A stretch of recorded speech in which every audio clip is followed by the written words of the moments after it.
Hello, everybody. Little Luna here.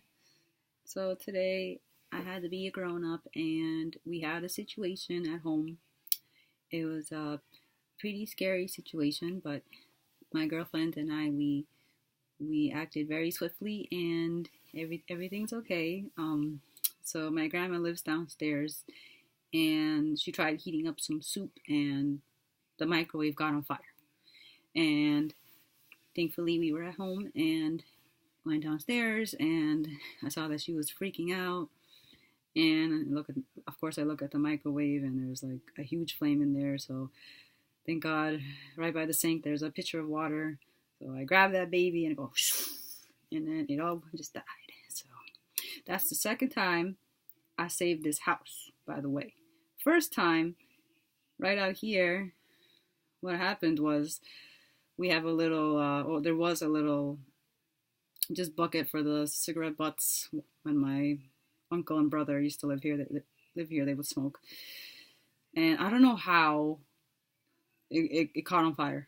And I had to do the same crap. I saw that the flame was like it was going really fast. It was big, and I acted really really fast, and I went inside and just grabbed a huge bucket of water and saved. I'm a hero. Okay. Anyway, so today has been it's been pretty good, minus being PMSy because my period's coming. So besides that, it's been okay. I still feel kind of weird with my tummy. I don't know what's going on. I suspect it has to do a lot with anxiety because I haven't heard back from this job, and they told me, oh, within a week you'll find out if you get the job, and it's going to be a week tomorrow, so I highly suspect that I didn't get the job, so it's okay. I just want a solid answer, I hate being in limbo. So, for today's video, I feel like my last one was, I don't know, kind of sad, and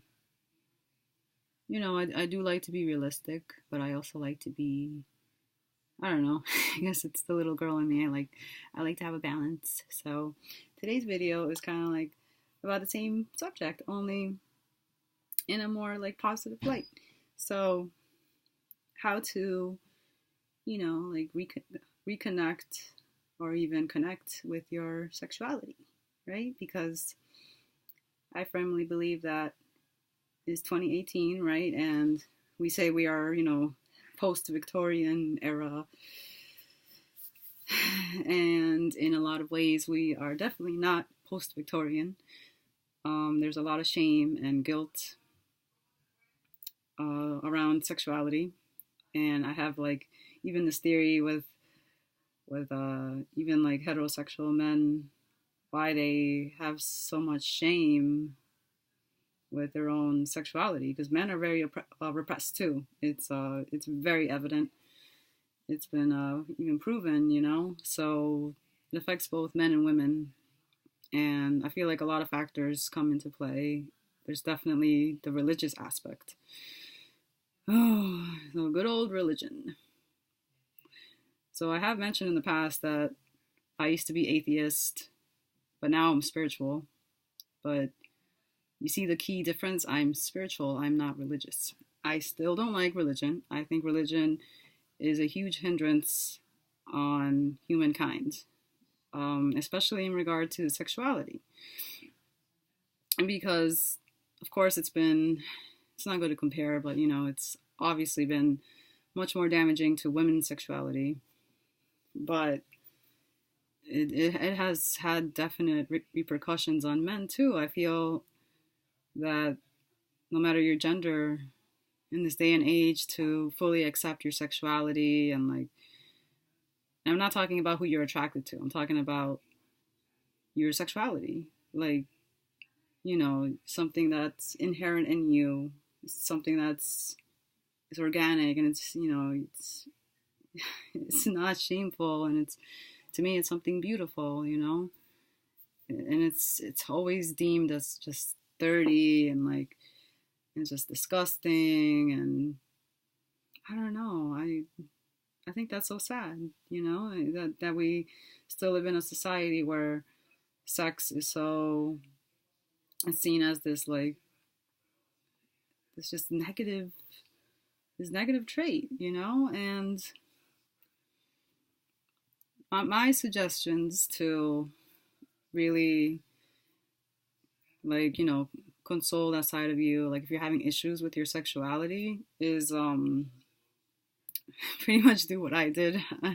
So believe it or not, like even like 2 years ago, when I was really exploring my my fetishes, my kinks, I was finding out that I like a lot of things, and this makes me sad to say, but as I was discovering my, what I like, I apologize.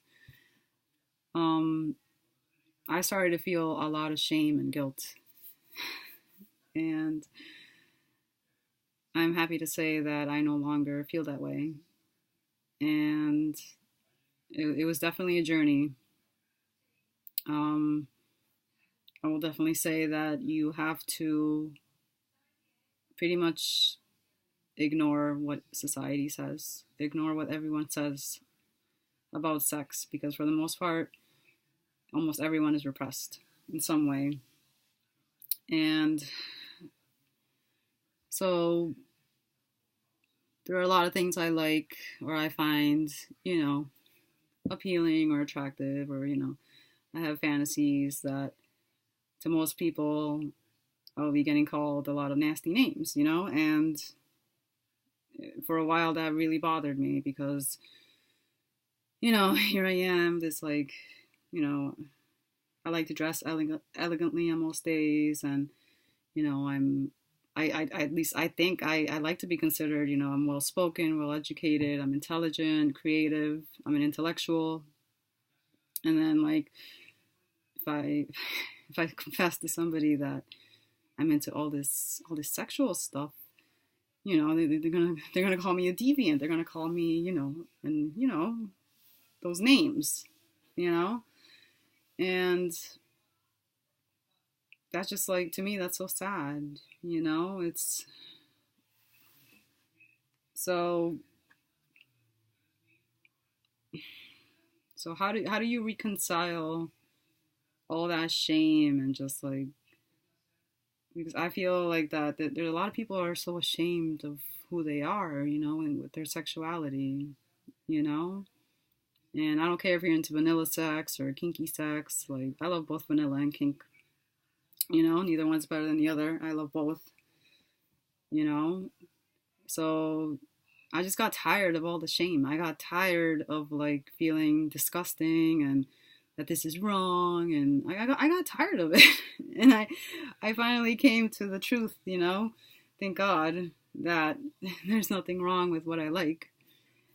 And there's and now I find that I can easily talk about things that I really like, or maybe one day I could try them out with the right person. And what's great is that now that I have that, I feel comfortable. I have that connection with my own sexuality. I've been able to be open with my partner, with my girlfriend. So I literally hold nothing in secret with her. Like I've told her things that, I like. I've told her that I've had fantasies of getting with two guys, or, getting with more women, or, having, like being with multiple men at the same time.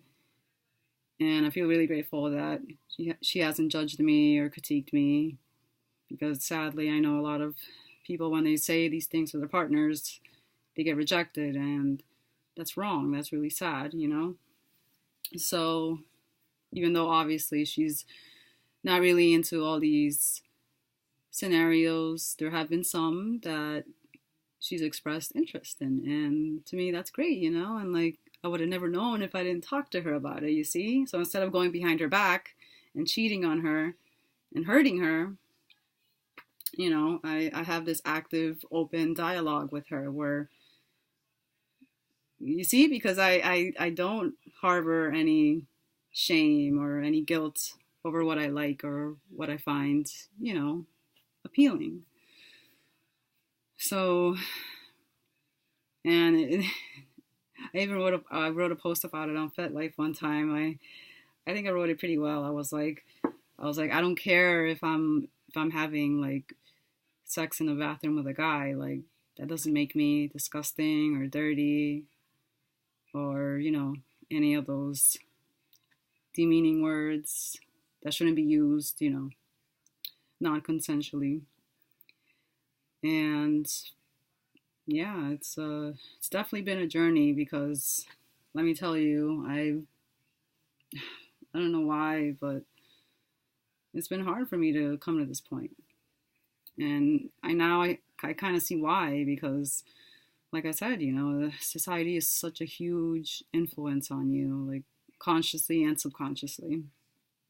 And once you realize that society is pretty much wrong about like everything, you start to see that like a lot of things that you've been told they're wrong, And I just feel like my life has gone so much better now that I don't hold that shame and that guilt, because I am a very sensual woman, and that's one of my favorite things about me. I find like almost everything is sensual in a way, and that's why I think I'm able to convey that in my writing, in my erotica, at least I hope. I try to, Like people ask me, they're like, oh, are these stories based in real life? Like in my fictional life, I've done a lot of fun stuff. But in real life, I know, in real life, I haven't had these amazing, scintillating, three ways or gangbangs or, whatever I write about. And that's okay because I'm in touch, I'm in tune with that sensual woman inside me. And I don't shame her, and I don't say that, you're ugly and disgusting for this, you're wrong and you should feel ashamed. And no, I don't do that anymore because there's nothing wrong with that. So I really hope that more people can be more accepting of themselves, because it's very sad to me that just so many people are stuck in that rut where like, they really feel ashamed. And the way I see it, as long as you're not having sex with an animal or a minor, or you're, full out raping anybody, like whatever you do, it's okay, So yeah, don't be ashamed. And on a side note, as you can see, my hair is getting longer. And believe it or not, I think I mentioned this in a past video. I used to always straighten my hair. I was emo, and I was always ashamed of my curly hair. But now I'm so happy. It's never been like this, believe it or not, in my life. Like it's so beautiful, and I'm happy that I'm taking care of my hair, and it's growing so beautifully. Sorry, my little vain moment there. Okay, guys. Well, I hope my video helps a little. I really don't like this sex negative society we live in, but I think more people should, be more open with their partners and with themselves, and yeah, if you're dating somebody, just talk about it and like, exchange your fantasies and your desires and go to the sex shop and, watch some nice videos together and just, because it's, I see it as a gift, it's something to be enjoyed. All right, well, that's enough for me. Tomorrow is a big, big day for me because I get to meet one of my heroes. I get to meet the writer of Fight Club. Oh my God, I am so ecstatic. I'll let you guys know how it went. And yeah, I hope you're having a great start to the week. And see you guys tomorrow. Bye bye.